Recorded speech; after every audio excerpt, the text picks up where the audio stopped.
Alors, honorable assistance, bonjour. Donc, je représente le Centre national de pharmacovigilance et de matériaux-vigilance. Donc, pour le présenter, c'est le centre qui s'occupe de la veille. Donc, on va veiller sur la sécurité de l'utilisation des médicaments. Il se trouve au niveau de l'Institut Pasteur de Del Ibrahim. Et donc, on veille à ce que tous les matériaux, tous les DM et tous les médicaments commercialisés soient utilisés d'une manière sûre et appropriée. Donc, on est là pour expliquer, pour parler un peu de la pharmacovigilance et de son évolution en Algérie.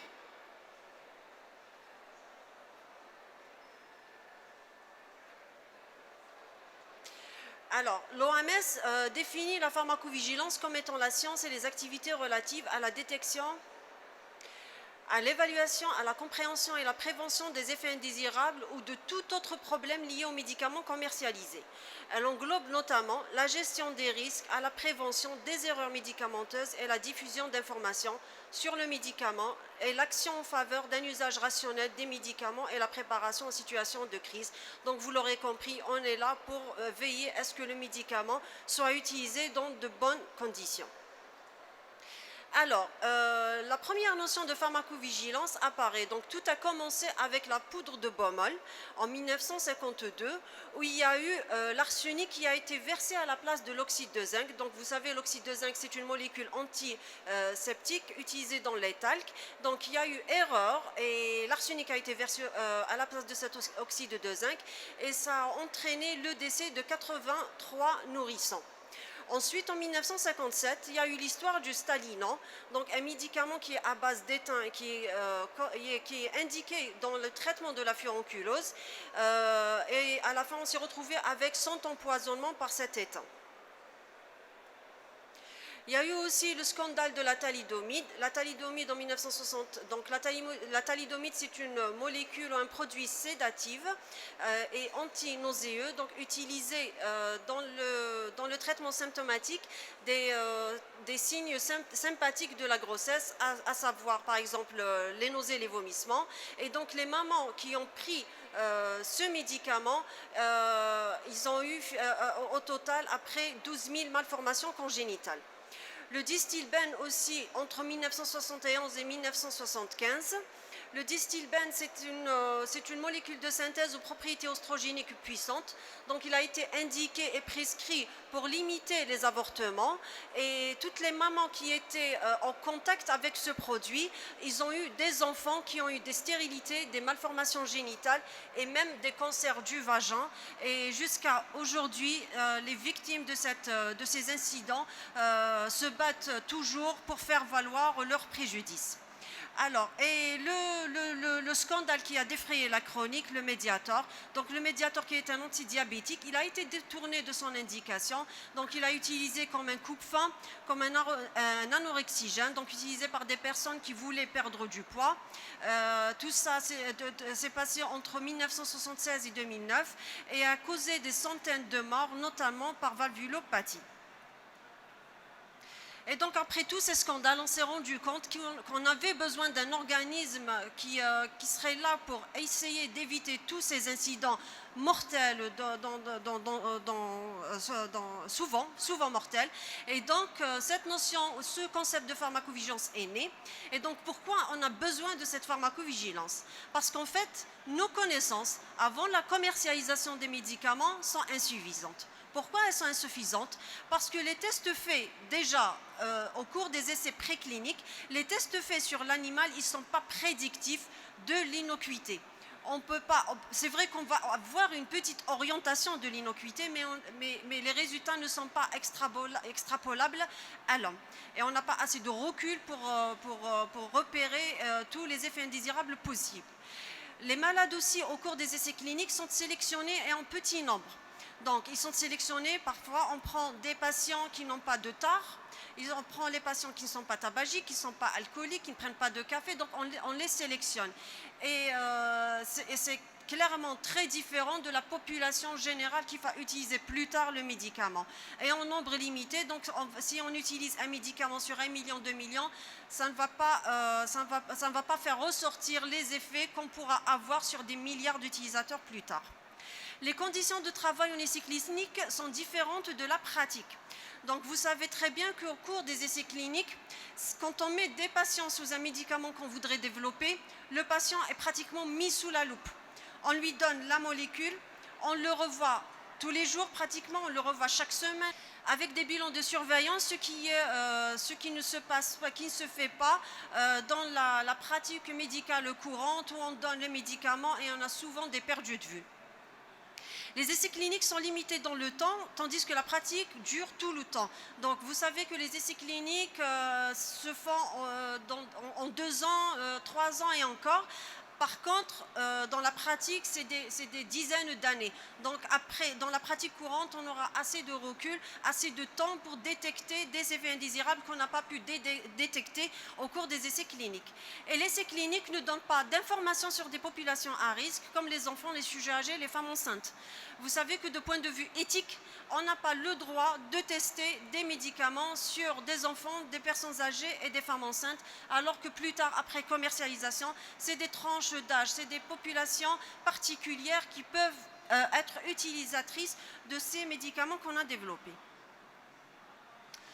Et donc, la pharmacovigilance est au cœur de la santé publique car elle permet d'améliorer la pratique courante. Donc, le professionnel de la santé est rassuré parce qu'il y a un organisme derrière qui va veiller à ce que les médicaments qu'il prescrit soient de bonne qualité et utilisés d'une manière sûre, et le patient aussi. De promouvoir l'usage rationnel des médicaments, de proposer des mesures permettant de diminuer les risques et la gravité des effets indésirables liés à l'utilisation de l'ensemble des produits, les médicaments et les vaccins, surtout en ce moment. Évaluer en permanence le rapport bénéfice-risque des médicaments.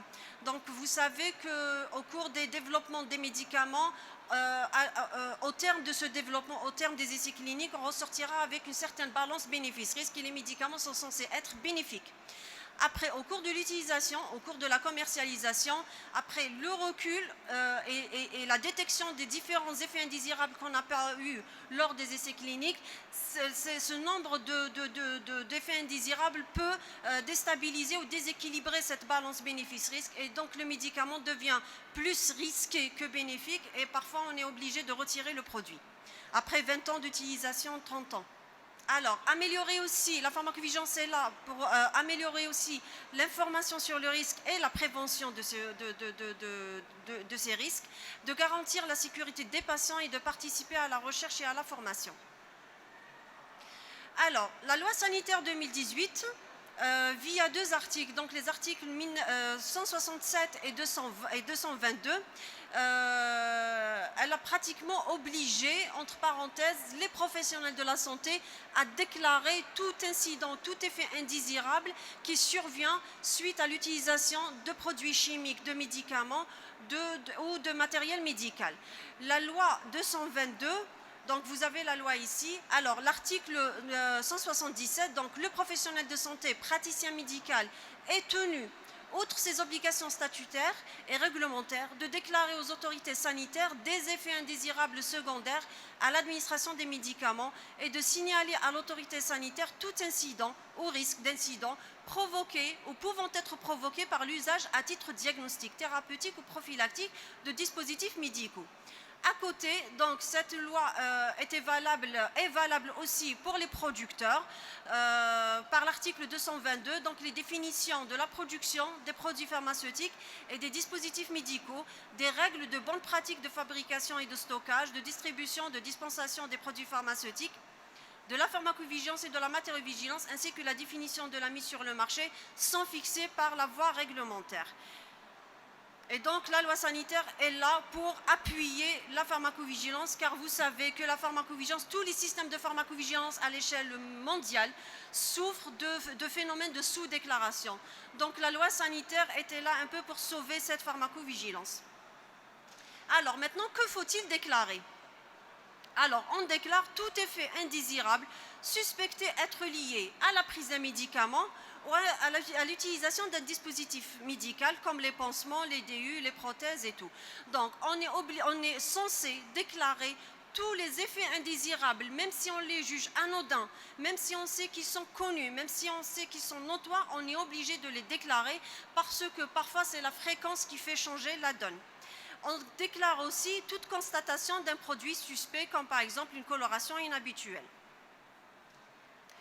Alors, qui doit déclarer? Les médecins prescripteurs en premier lieu. Les pharmaciens hospitaliers aussi. Alors, avec 3 croix, on insiste beaucoup sur ça, sur les pharmaciens hospitaliers. Sur les collaborateurs régionaux. Alors, qui sont ces collaborateurs régionaux? C'est des pharmaciens, des médecins, des biologistes, des professionnels de la santé qui ont été formés par le Centre national de pharmacovigilance et qui sont situés ici en Algérie ou éparpillés à Alger ou éparpillés partout en Algérie. Donc, ces collaborateurs régionaux, quand ils ont à leur niveau des effets indésirables ou des problèmes avec des produits, ils nous le déclarent. Et parfois, si nous avons besoin d'informations, on les contacte. Il y a aussi la PCH, donc beaucoup d'informations ou de déclarations nous parviennent de la pharmacie centrale des hôpitaux. Le ministère de la Santé aussi déclare beaucoup d'effets indésirables. L'industrie pharmaceutique, alors il faut que l'industrie pharmaceutique sache qu'elle est obligée de déclarer les effets indésirables lors des essais cliniques et en post-marketing. Donc elle soumet les PGR, elle soumet les SIAMS et tout. Et le patient aussi, donc même le patient a la possibilité maintenant de déclarer des incidents rencontrés lors d'utilisation de médicaments de DM via la fiche patient et la page Facebook. Alors, quand déclarer ces effets indésirables? Alors, sachez qu'il faut déclarer immédiatement tous les effets indésirables jugés graves. Alors, vous savez que les effets indésirables sont classés en effets graves, sévères et modérés. Les effets graves sont les effets qui entraînent des décès, des effets qui entraînent des hospitalisations, des prolongations d'hospitalisation, et des effets qui entraînent des malformations ou un handicap. Donc, handicap, c'est-à-dire que la personne ou la victime de cet incident devient dépendante d'une tierce personne. Donc, quand on est face à un effet grave, il faut le déclarer immédiatement, dans les 24 heures si c'est possible. Et aussi pour les effets inattendus. Pour tous les autres effets indésirables, donc on peut les déclarer sans délai, mais il faut que ça se fasse dans les plus brefs délais aussi. Alors, que doit comporter une déclaration? Donc, toute déclaration doit comporter au minimum une source identifiable, donc le notificateur ou la personne qui déclare le problème. Sachez que l'identité de la personne qui déclare va rester confidentielle. Il faut qu'on ait aussi un patient identifiable, des initiales, un poids, un âge, des antécédents. Le nom du produit. Alors, le nom du produit, il faut qu'on ait la DCI et le nom commercial. Parfois, c'est la marque qui cause problème et pas la DCI. Et le numéro de lot, c'est très important d'avoir le numéro de lot car parfois, le problème ne concerne qu'un lot et pas toute la marque ou tout le médicament. Et c'est aussi indispensable pour la traçabilité du DM ou du médicament. Et la nature de l'effet indésirable. On essaie de préciser la nature, parfois des réactions allergiques. On dit quel type de réaction allergique est. Et l'évolution de cet effet indésirable, donc est-ce qu'il a évolué dans le bon sens? Est-ce qu'il a disparu? Est-ce que la disparition de cet effet a été spontanée ou suite à l'utilisation d'un médicament symptomatique? Est-ce que ça a entraîné un décès? Est-ce que c'est en cours d'évolution? Ça s'aggrave ou non? Comment déclarer? Donc le CNPM, le Centre national de pharmacovigilance et de matériaux-vigilance, a mis à votre disposition 6 fiches. Alors, vous avez la fiche de déclaration, la fiche jaune, qui va concerner le médicament, les effets indésirables en rapport avec l'utilisation de médicaments. Vous avez le dossier malade, c'est la double feuille blanche qu'on remplit généralement quand on a un décès. La fiche de déclaration de matériaux-vigilance, c'est la fiche bleue. La fiche de vaccinaux, c'est la fiche blanche, donc la fiche qui est en circulation en ce moment. Et la fiche de réactovigilance, donc tout ce qui concerne les incidents liés à l'utilisation de réactifs, donc elle est violette. Les fiches de phytovigilance, tout ce qui est en rapport avec l'utilisation de plantes médicinales, de tisanes et tout, donc elle est verte. Et la fiche de cosmétovigilance, elle est rose. On a aussi le site web, donc les www.cnpm.org.dz, et on a la page Facebook du CNPM qui va être destinée au grand public. Alors, le système de pharmacovigilance, comment fonctionne le système de pharmacovigilance? Donc, vous avez un algorithme plein de flèches bidirectionnelles, donc à double sens. Vous avez le centre de pharmacovigilance qui est au milieu, et donc vous voyez qu'il collabore, qu'il travaille en collaboration avec le LNCPP. Donc, en ce moment, c'est l'ANPP, maintenant c'est l'ANPP. On a aussi l'industrie pharmaceutique, le grand public, les professionnels de la santé, les collaborateurs techniques régionaux et la PCH. Donc, ils nous font remonter des informations d'information pour nous déclarer des effets indésirables. Le centre de pharmacovigilance, quand il est face à des effets graves, des effets sur lesquels on n'arrive pas à statuer, il est obligé de constituer un comité ad hoc de pharmacovigilance. On va voir c'est quoi ce comité ad hoc. Et donc, quand le comité ad hoc statue, donc il se réunit, il sort avec un PV de réunion avec des décisions, des recommandations qu'on va transférer à la direction de la pharmacie et au ministère de la Santé. Et donc voilà les champs d'application de la pharmacovigilance. Donc on l'a dit, c'est les dispositifs médicaux, c'est les vaccins, les réactifs, les cosmétiques, les plantes médicinales et les médicaments. Alors, la gestion de notification. Donc, supposons qu'on a reçu une notification, une déclaration émise par un notificateur concernant un problème posé par un médicament ou un vaccin.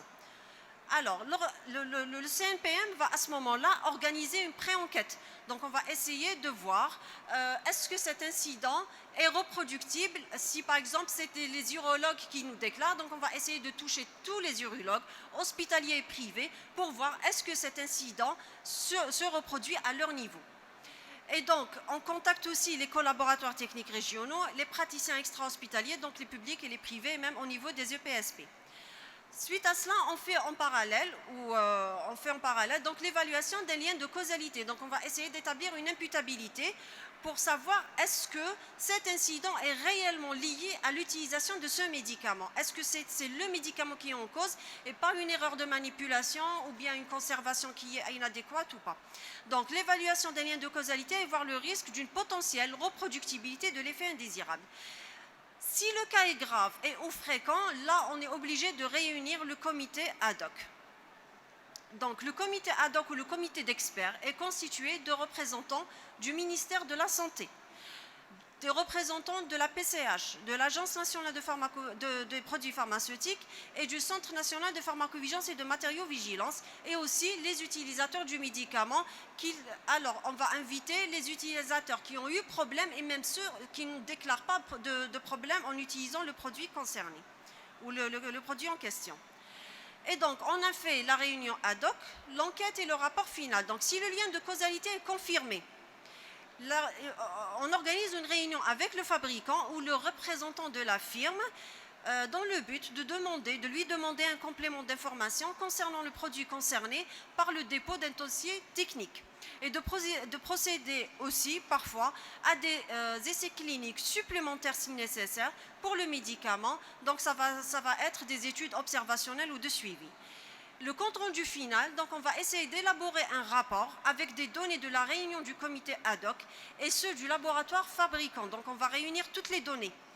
Il sera adressé à la direction de la pharmacie et à l'Agence nationale des produits pharmaceutiques et la PCH. Et lorsqu'il s'agit d'un vaccin, on rédige un rapport aussi qui va être adressé à la direction générale de la prévention.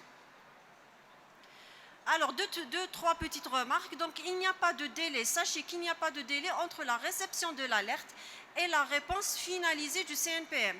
Cela dépend de l'enquête et du retour d'information. Donc, ça va dépendre du temps qu'il faut pour prendre en charge le problème. Lorsqu'un médicament a induit des effets indésirables mortels, le produit sera mis en quarantaine le temps de l'enquête. Donc, on va suspendre momentanément l'utilisation du produit jusqu'à ce qu'il y ait un rapport final. Alors, là, c'est un histogramme qui vous montre l'évolution du nombre de déclarations en Algérie.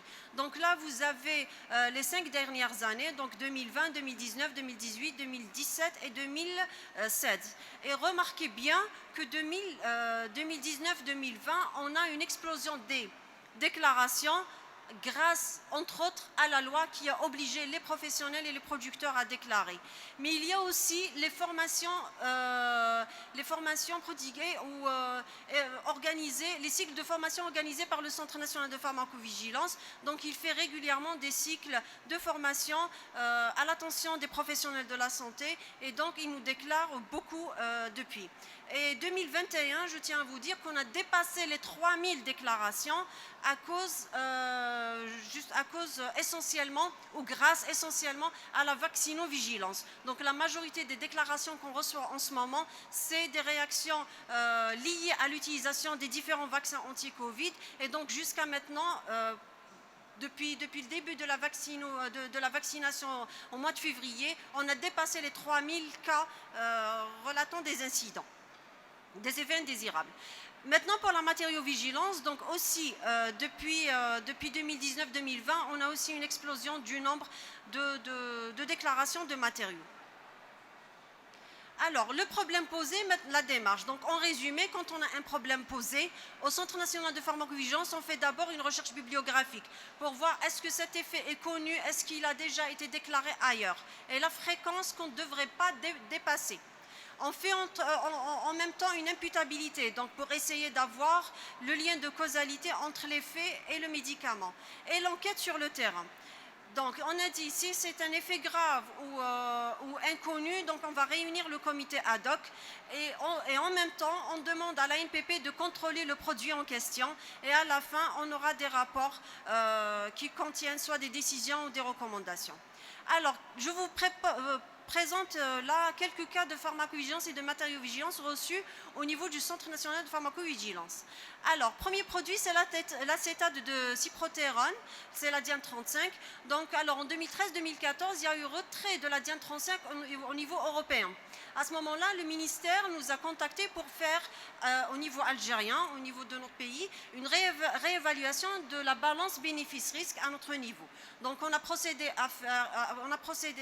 par une recherche bibliographique et donc, il a été retiré suite à des accidents thrombotiques.